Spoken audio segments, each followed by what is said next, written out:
Pour plus d'éclairage sur ce salon, nous recevons le ministre de l'Enseignement secondaire et de la formation professionnelle et technique, Boubacar Samadougou. Bonsoir. Bonsoir.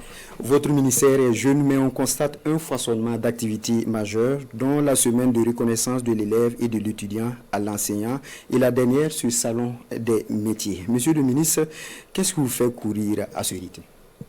Ok, merci beaucoup. Effectivement, comme vous l'avez dit, notre ministère est jeune. Il a été créé en août.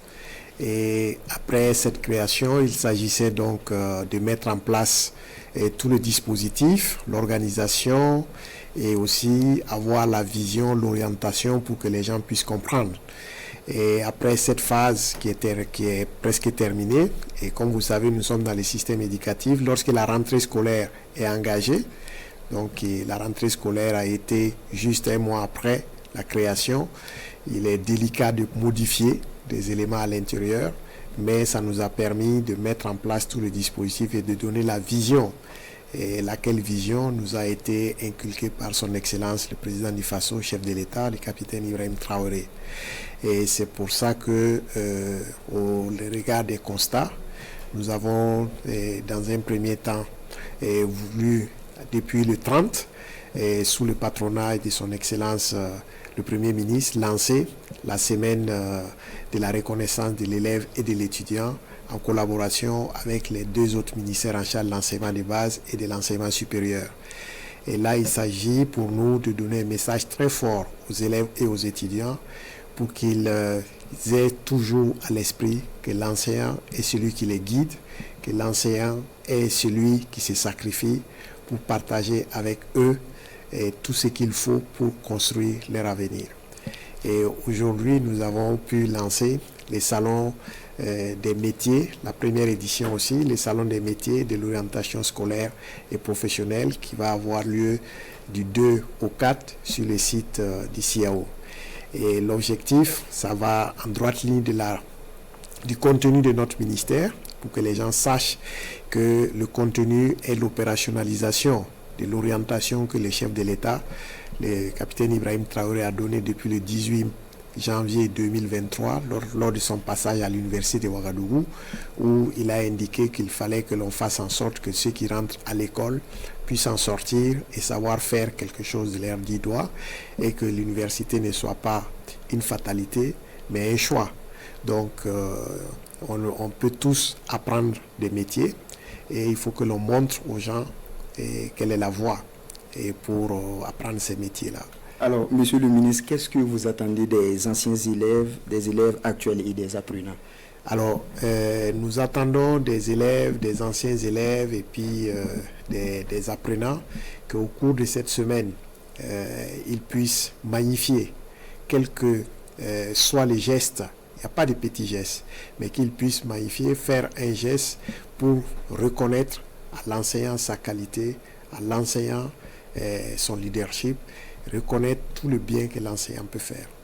Et nous voulons aussi qu'ils puissent prendre leur courage à deux mains et aller aussi sur le site du CIAO pour visiter les différents stands et découvrir la gamme des métiers qui existent et dans lesquels ils peuvent aussi être formés pour les préparer à rentrer dans la vie active. Alors, la semaine de reconnaissance qui se poursuit jusqu'au 6 mai. Alors, monsieur le ministre, le salon des métiers de l'orientation scolaire et professionnelle s'est ouvert ce vendredi à Ouagadougou. Quelle est la philosophie qui guide la tenue de ce salon? Alors, la philosophie pour ce salon, c'est d'une part que les différentes structures de formation professionnelle qui existent au sein du ministère et qui sont regroupées au sein du Burkina Soudouba de la Maison des compétences. Donc on a 31 centres de formation professionnelle qui préparent à environ 144 métiers. Et ces 144 métiers sont répartis dans les 13 régions et dans une quinzaine de provinces. Et pour que les gens sachent quels sont ces métiers, quelles sont les conditions d'accès à ces métiers et quelle est la durée de formation et quelles sont les perspectives après avoir maîtrisé ces métiers.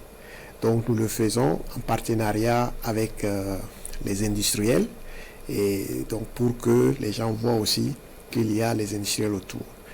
Mais un des points de cette philosophie qu'il est très important de souligner, c'est le thème de ce premier salon qui est les défis de l'industrialisation et de l'autosuffisance alimentaire, dans quel métier former pour y répondre.